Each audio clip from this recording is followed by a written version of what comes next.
In a tranquil Zen monastery nestled in the mountains, a young monk named Ren often found his mind restless and scattered. Seeking peace, he approached the wise Zen Master Hakin. Master Hakin, Ren began, bowing deeply. My mind is always in turmoil. How can I achieve stillness? Master Hakwin smiled gently. Come with me, Ren. They walked to a quiet, shaded grove where a large stone sat near a bubbling brook. Master Hakwin pointed to the stone. This stone remains unmoved by the water flowing around it. To achieve stillness, you must learn to remain grounded despite the currents of life. This is your first lesson. Grounding. For days, Ren meditated by the stone, focusing on his breath and the solidity beneath him. He learned to anchor his mind, finding a calm center within himself even as thoughts and emotions swirled around him. Next, Master Hakin led Ren to a wind. Swept hill. Stand here and feel the wind, he said. It blows fiercely, yet the grass bends and remains unharmed. To achieve stillness, you must be flexible and let go of resistance. This is your second lesson, acceptance. Ren stood on the hill, feeling the wind, but not fighting it. He practiced accepting his thoughts and feelings without judgment, letting them pass through him like the wind through the grass. He discovered a deeper peace in letting go of resistance. One evening, Master Hakwin took Ren to a serene pond at sunset. Look at the surface of the pond, he said. It reflects the sky perfectly when undisturbed.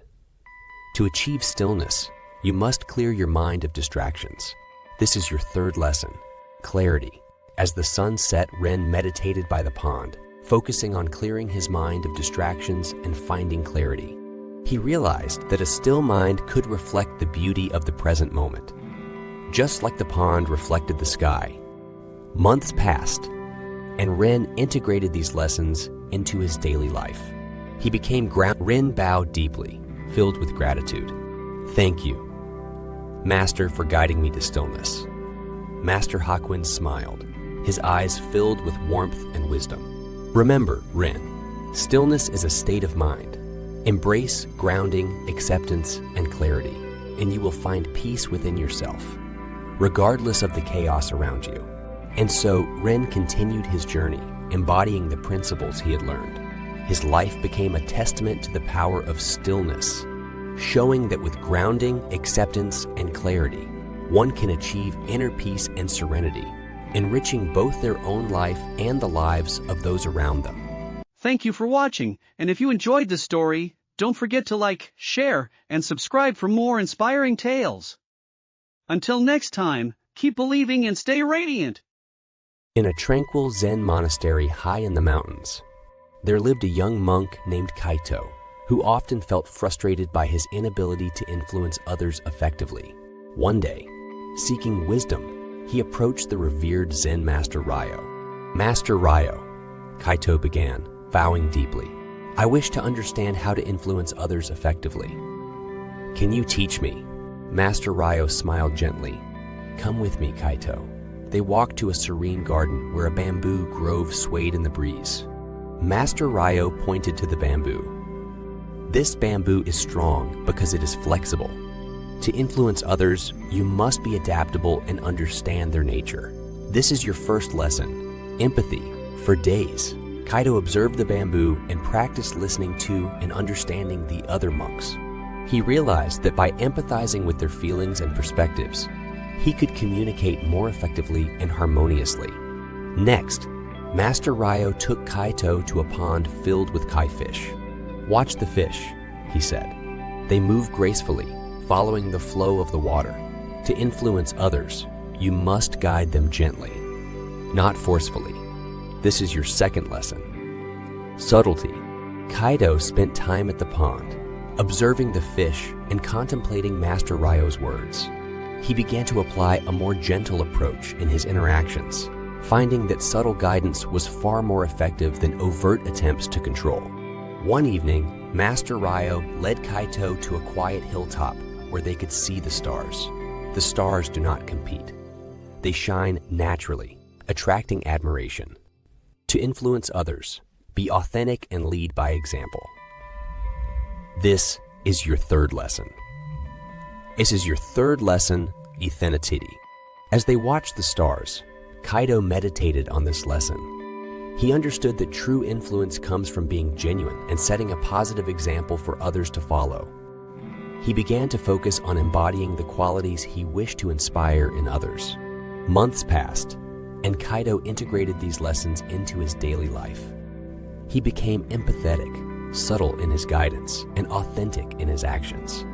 His ability to influence others grew, not through manipulation, but through genuine connection and respect. One day, Master Ryo took Kaito to a high hill overlooking the monastery. "Look at the world below, Kaito," he said.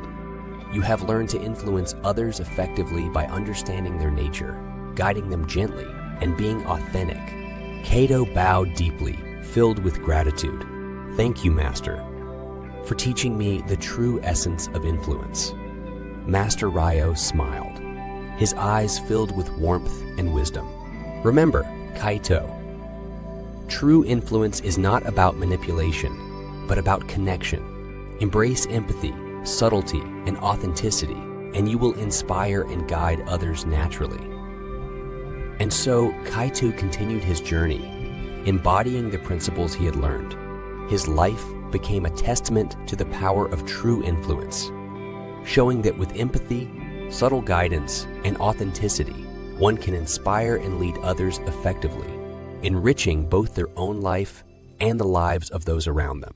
Thank you for watching, and if you enjoyed the story, don't forget to like, share, and subscribe for more inspiring tales. Until next time, keep believing and stay radiant.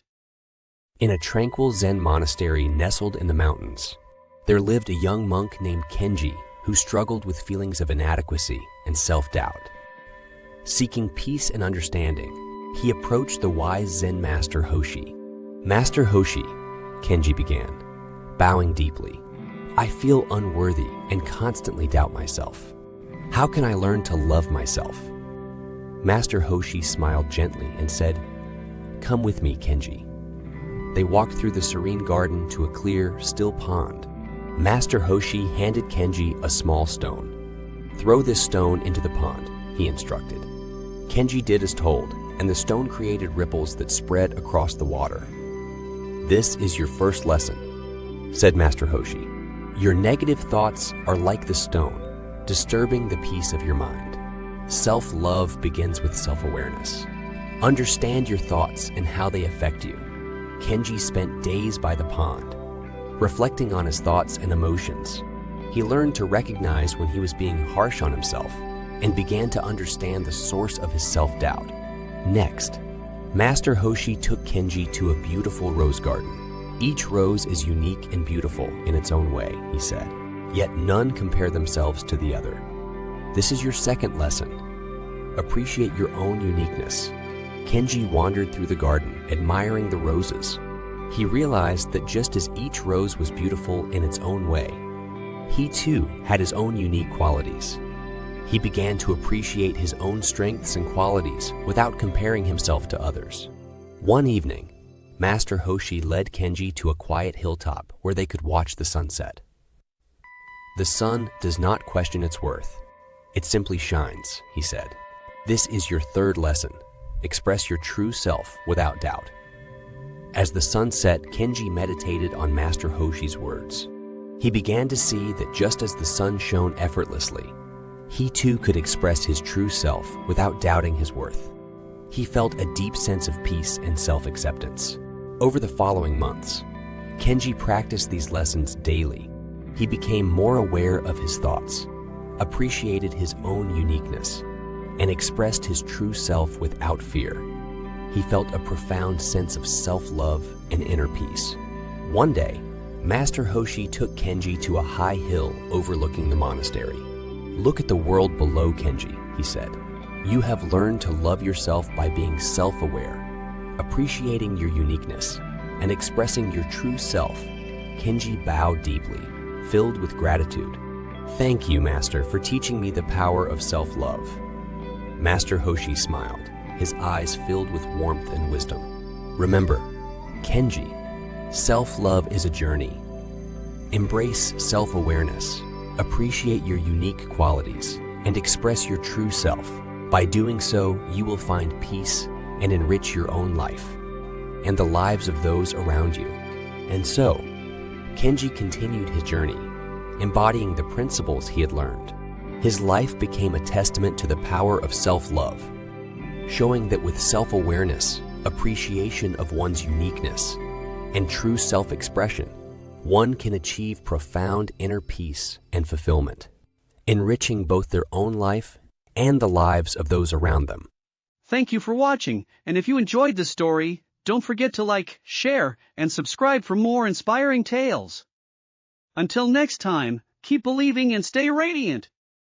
In a serene Zen monastery, high in the mountains, there lived a young monk named Hiro who yearned for true freedom. Despite the peaceful surroundings, Hiro felt confined by his thoughts and desires. Seeking wisdom, he approached the venerable Zen Master Yamada. Master Yamada, Hiro began, bowing deeply. I wish to achieve true freedom. How can I attain it? Master Yamada smiled gently and said, Come with me, Hiro. They walked through the tranquil garden to a large ancient tree. Master Yamada pointed to the tree's expansive roots. True freedom begins with understanding your roots, your own nature. This is your first lesson, self-awareness. For days, Hiro meditated beneath the tree, reflecting on his thoughts, emotions, and desires. He started to see patterns and understand his deeper self. He realized that many of his limitations were self-imposed. Next, Master Yamada took Hiro to a flowing river. Observe the water, he said. It moves freely because it adapts to its surroundings. To achieve freedom, you must learn to adapt and let go of rigid expectations. This is your second lesson, flexibility. Hiro watched the river and began to practice letting go of his rigid routines and expectations. He started to flow with the events of each day, adapting to changes with a calm mind. He found that by being flexible, he felt more at ease and liberated. One evening, Master Yamada led Hiro to a high hill where they could see the vast expanse of the sky. The sky is limitless, boundless, he said. To achieve freedom, you must cultivate a boundless mind. This is your third lesson, open-mindedness. Hiro spent hours gazing at the sky, meditating on its vastness. He began to expand his perspective, letting go of narrow views and embracing the infinite possibilities of life. He found that, with an open mind, he felt a profound sense of freedom. As months passed, Hiro integrated these lessons into his life. He became self-aware, flexible, and open-minded. His sense of confinement dissolved, replaced by a deep inner freedom. One day, Master Yamada took Hiro to a quiet spot overlooking the valley. Look at the world below, Hiro, he said. You have found freedom not by escaping your circumstances, but by Hiro bowed deeply, filled with gratitude. Thank you, Master, for guiding me to true freedom. Master Yamada smiled, his eyes filled with wisdom. Remember, Hiro, true freedom comes from within. It is achieved through self-awareness, flexibility, and open-mindedness. Embrace these principles, and you will always be free. And so, Hiro continued his journey, embodying the principles he had learned. His life became a testament to the power of inner freedom, showing that with self-awareness, adaptability, and an open mind, one can transcend limitations and achieve true liberation, enriching both their own life and the lives of those around them. Thank you for watching, and if you enjoyed this story, don't forget to like, share, and subscribe for more inspiring tales. Until next time, keep believing and stay radiant. In a tranquil Zen monastery nestled deep within the mountains, there lived a young monk named Akio. Though surrounded by the serenity of the monastery, Akio often felt helpless when faced with challenges. One day, he approached the wise Zen Master Takumi, seeking guidance. Master Takumi, Akio began, bowing deeply. I often feel overwhelmed and unable to help myself. How can I learn the power of self? How can I learn the power of self-help? Master Takumi smiled gently and said, "Come with me, Akio." They walked to a secluded part of the garden where a large boulder sat. Master Takumi pointed to the boulder and said, "I want you to move this boulder." Akio looked at the boulder. Akio looked at the boulder, doubting his ability to move it, but he tried anyway. He pushed, pulled, and strained with all his might. But the boulder wouldn't budge. Exhausted, he turned to Master Takumi. "I can't move it, Master. It's too heavy," Master Takumi nodded. Indeed, some challenges seem insurmountable. But did you try every method? Puzzled, Akio shook his head. "What other methods are there? Come back tomorrow with a different approach," the master suggested. The next day, Akio returned with a sturdy wooden lever he had crafted. Using the lever, he was able to shift the boulder slightly. Master Takumi watched with approval. This is your first lesson. Use the tools and knowledge at your disposal. Self-help often begins with resourcefulness and innovation. Days passed, and Master Takumi took Akio to a quiet pond. He handed Akio a bucket with a hole in it. "Fetch water from the pond," he instructed. Akio quickly realized the water leaked out before he could reach the other side. Frustrated, he patched the hole with a small piece of cloth he found nearby. This time, he managed to fill the bucket and bring water to Master Takumi. This is your second lesson. Adapt to your circumstances. Self-help requires finding solutions even in difficult situations. Master Takumi explained. One evening, Master Takumi led Akio to a dense forest. "Tonight, you will find your way back to the monastery on your own. Trust in your abilities." Akio hesitated, but then ventured into the forest. He relied on his memory of the path, the sound of the stream, and the position of the stars. Though it was challenging, he eventually found his way back. "You see, Akio," Master Takumi said as Akio returned.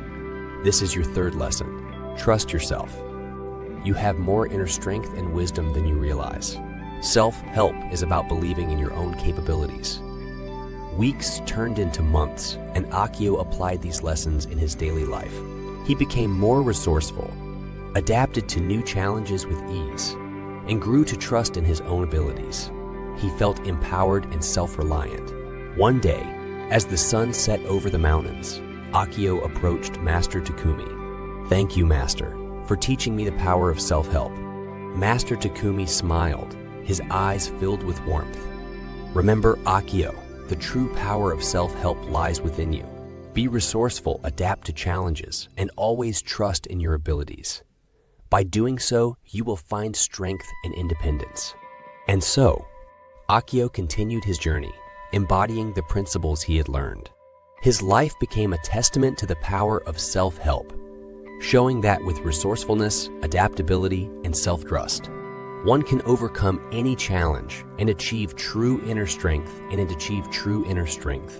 independence, enriching both their own life and the lives of those around them.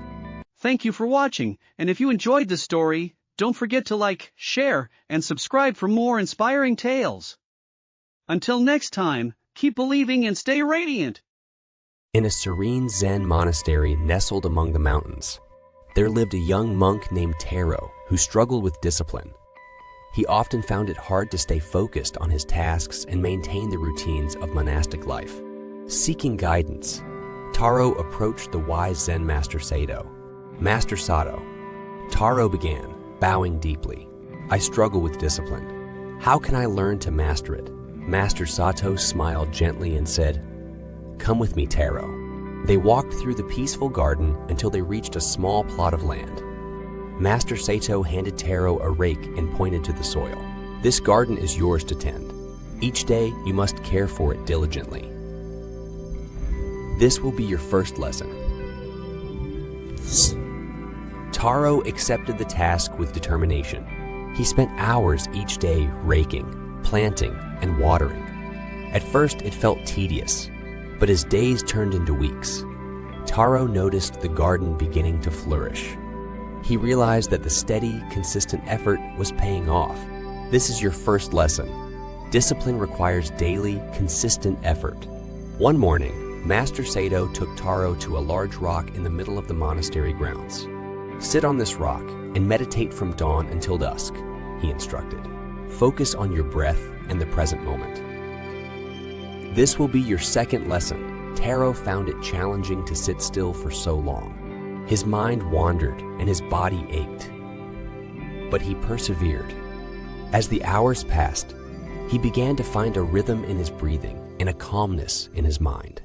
He realized that discipline also required mental endurance and focus. This is your second lesson. Discipline involves enduring discomfort and maintaining focus. One evening, as the sun set, Master Sato led Taro to a bamboo grove. Watch how the bamboo sways with the wind but remains rooted and strong, he said. Discipline is not about rigidity, but about months passed, and Taro's life transformed. His garden thrived, his meditation practice deepened, and he approached his duties with a steady, calm focus. He felt a profound sense of accomplishment and inner peace. One day, Master Sato brought Taro to the top of a hill overlooking the monastery. Look at the monastery below, Taro, he said. You have grown and flourished, much like your garden. You have learned to master discipline through consistent effort, mental endurance, and adaptability. Taro bowed deeply, filled with gratitude. Thank you, Master, for teaching me the true nature of discipline. Master Sato smiled, his eyes filled with warmth and wisdom. Remember, Taro, discipline is a journey, not a destination. It requires daily effort, mental resilience, and the ability to adapt. Embrace these principles, and you will find that discipline becomes a natural part of your life. And so, Taro continued his journey, embodying the lessons he had learned. His life became a testament to the power of discipline, showing that with consistent effort, mental focus, and adaptability, one can achieve great growth and inner peace, enriching both their own life and the lives of those around them. And if you enjoyed the story, don't forget to like, share, and subscribe for more inspiring tales. Until next time, keep believing and stay radiant.